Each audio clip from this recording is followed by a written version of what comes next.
Many years ago, I was in a bad place. My guardian had kicked me out after graduation, and she didn't help me to find a new place to stay. So I lived in my car for a couple of months. I met some heavy metal dudes at work one day. I had seen them around town, and all my other friends knew who they were, and everyone loved them. We became friends over a couple of months, and they offered for me to move in with them. I agreed, but looking back on it now, I wish I had just stayed in my car. My two main roommates were brothers named Andrew and Seth. They were in a band, and they also sort of believed in the occult and everything of that sort. I never really believed in that stuff, but I'm not one to tell someone what they should or shouldn't believe. They had let me live with them rent-free for several months, so who was I to complain? Being the only female in a house full of young men, I was always looking over my shoulder. You never know who you can trust, and turns out I was right to worry. Over time, their friends started to stay with us for longer periods of time, sometimes weeks on end. Their friends were another group of brothers that they had gone to school with. There were 5 brothers in total, but only 2 stayed with us consistently. The younger brother, Mark, was very polite. He cleaned up after himself and always helped with the household chores. The other brother, Adam, had a laundry list of mental problems. He had apparently done some bad drugs back in the day, and it had developed into somewhat of a psychosis of a religious sort. He had done time in prison for assaulting a woman with a Bible. He would often look you in the eyes and tell you he could see how you would die. Everyone in the house knew he had these problems, but he was their friend. They helped him through the hard times and gave him a place to stay. Otherwise, he would have been out on the streets. I was always on guard around him after these things were told to me. No one else seemed to be as concerned as I was, but they should have been. One day, I was sleeping and my phone happened to ring. It was my boss, and he asked if I could come into work an hour early.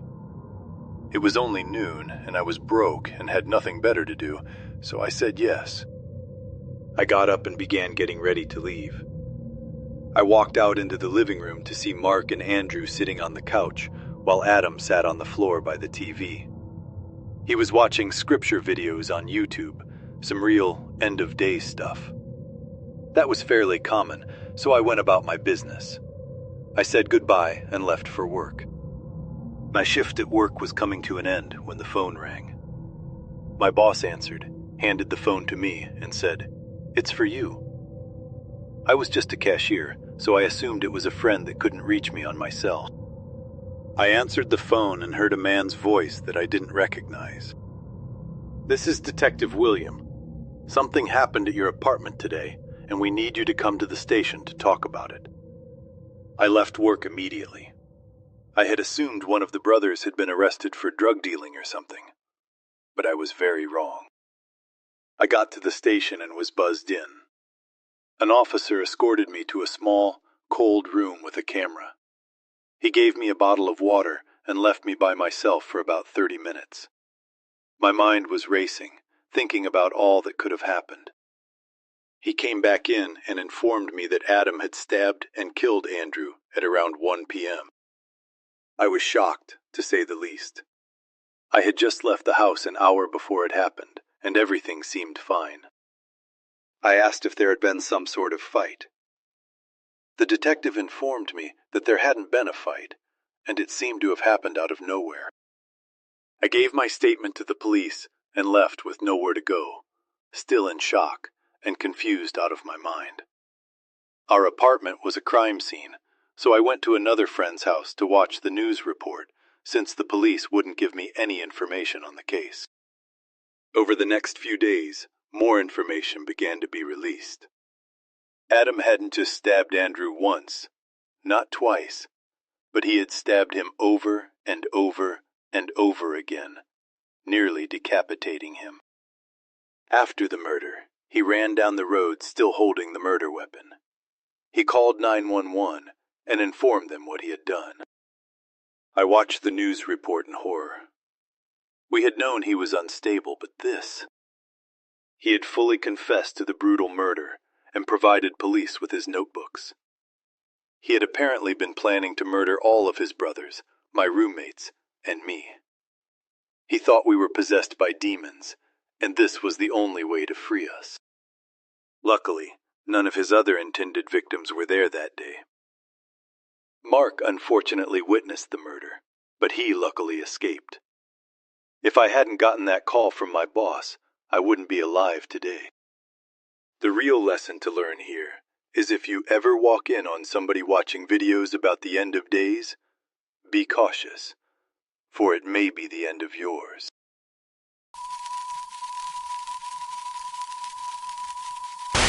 Last night I was at a classmate's house working on a group project we have due tomorrow.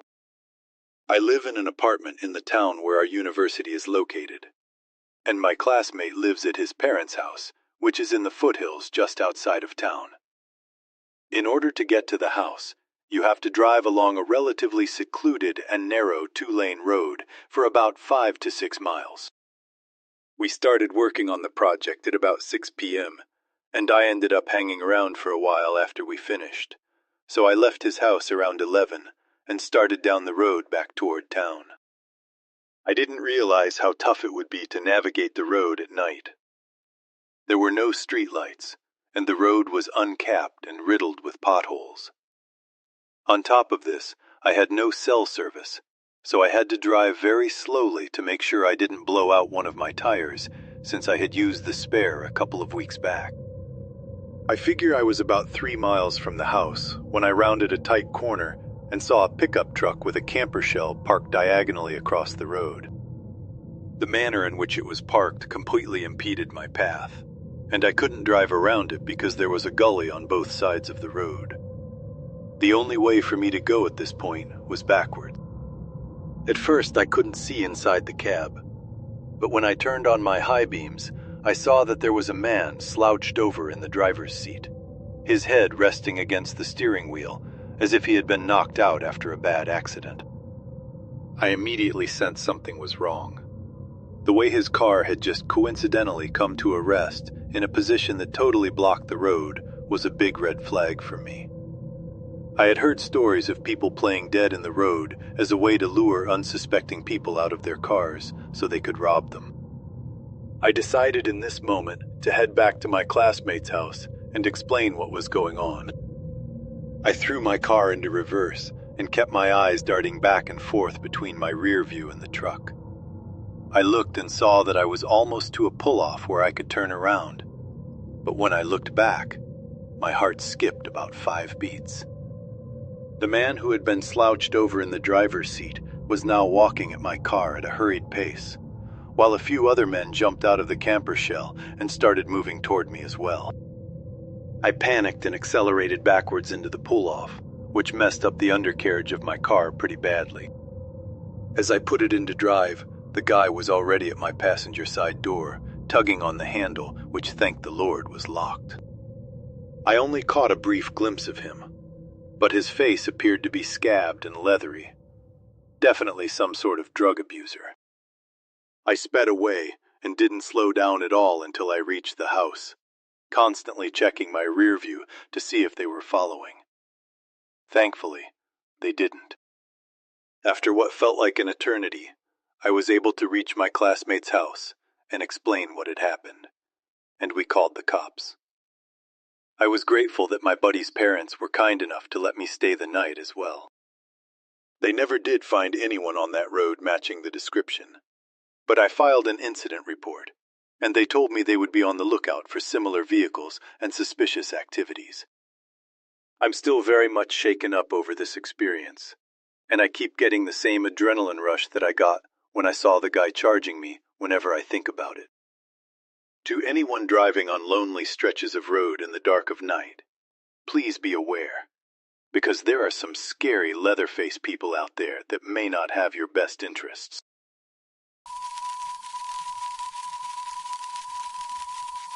This happened when I was around 10 years old, and it's something I'll never forget. It still gives me goosebumps to this day. I live in a terraced house, and my neighbors and I each have our own little patio. There's a small road about 30 feet from my yard where people do their Sunday walks and so on. Only a small fence separates my small yard and patio from the road. I live in a pretty crowded area, with several of these terraced houses spread around in my neighborhood, so seeing people walking on the road is pretty normal for me. Seeing random people standing on my patio is not.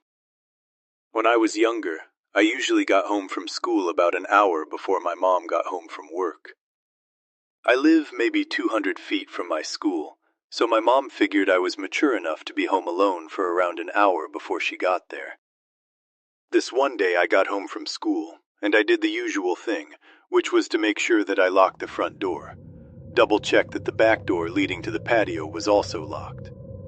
I then rushed to my room upstairs to play as much PlayStation as possible before my mom came home and forced me to do my homework.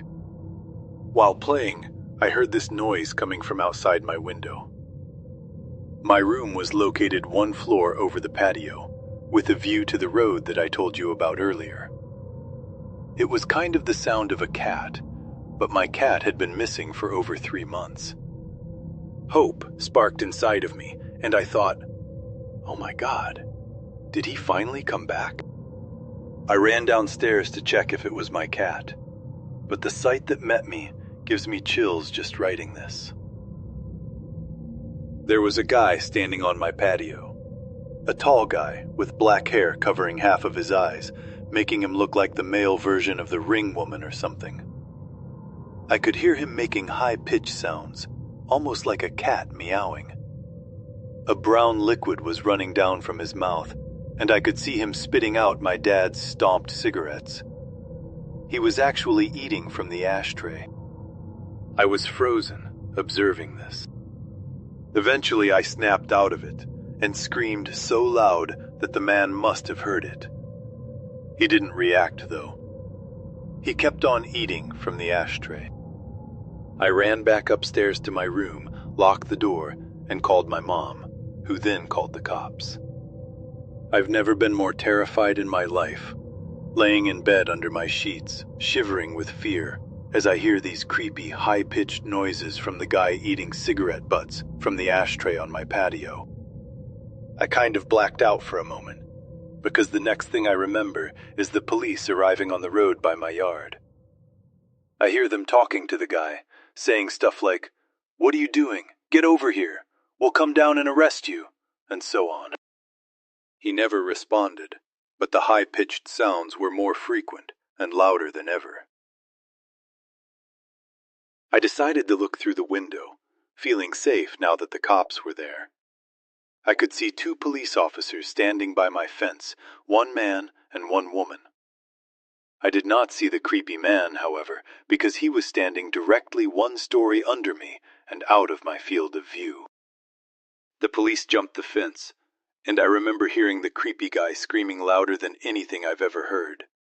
He charged the female police officer with full force, and he knocked her out cold. The male officer then immediately tased the guy, leaving him shaking on the ground, screaming still. Policemen struggled to keep him on the ground while putting handcuffs on him, but eventually they got it done. After a while, he managed to wake up the female police officer, who seemed to be badly hurt. He called for backup in an ambulance, and then he sees me standing in the window above him. The expression on my face must have been something else, because he just looked at me and said, "I sure as hell hope you didn't see all that." I started to cry. By this time, neighbors started to arrive, wondering what the hell was going on. One of my neighbors, an elderly woman, made me come down, and she took care of me until my mom came back home. The police took the creepy guy with them in the car and left. Before they left, they promised to come back and talk to us about what had just happened. Now this is where the story takes an unexpected turn. The male police officer came back later that night and sat down with me and my mom to talk. He explained that the guy on my patio was actually diagnosed with severe autism. He had escaped a facility where mentally challenged people live, located about 10 miles from where I live. He explained that the guy had actually been living in my house 5 years ago, but he had been forced to move when his mom, his only caretaker, died. The poor guy probably thought he would find his mom in my house. He missed his routines, and he missed living there with his mom. The police had to move him from the house that time 5 years ago, because even then he was extremely strong. This was the reason he reacted the way that he did when the police came this day. Still frightened, I told the police officer that he needed to make sure this would never happen again, and he promised that it wouldn't. After a few sleepless nights, my life got back to normal. The years went by, and the guy didn't come back. Until 1 year ago. At this time, my mom and dad had moved out, and I bought the house from them, and I'm still living here today. I was enjoying my morning coffee on the patio when I see this random guy stopping on the road by my fence. He just stands there looking at me. I look at him and give him a nod, and then I hear the high-pitched noises that I heard all those years ago. It's him. His hair had turned gray, but the high-pitched noises make me realize. My heart started racing, and I instantly remembered the reason why he was back. I realized that he must have managed to escape again. Because I kept my cool a bit longer than when I was 10, I started to realize how sorry I felt for the guy. 16 years later, and he was back to look for his mom again.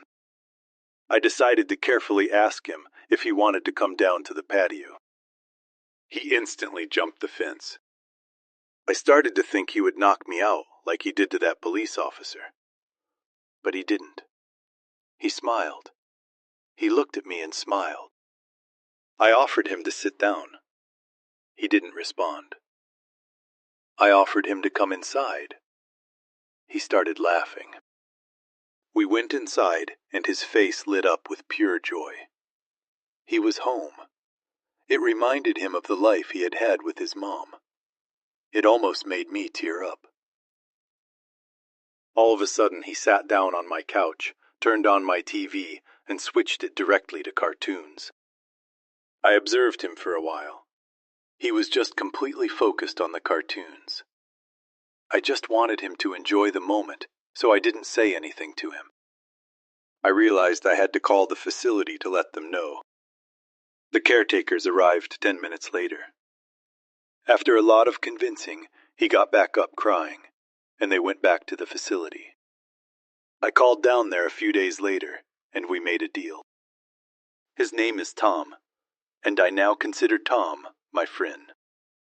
Every Sunday from the day he returned, Tom and his caretakers visit me to watch cartoons. They say it's the highlight of his week now. For several years my thoughts were, let's not meet the guy on the patio eating from my ashtray.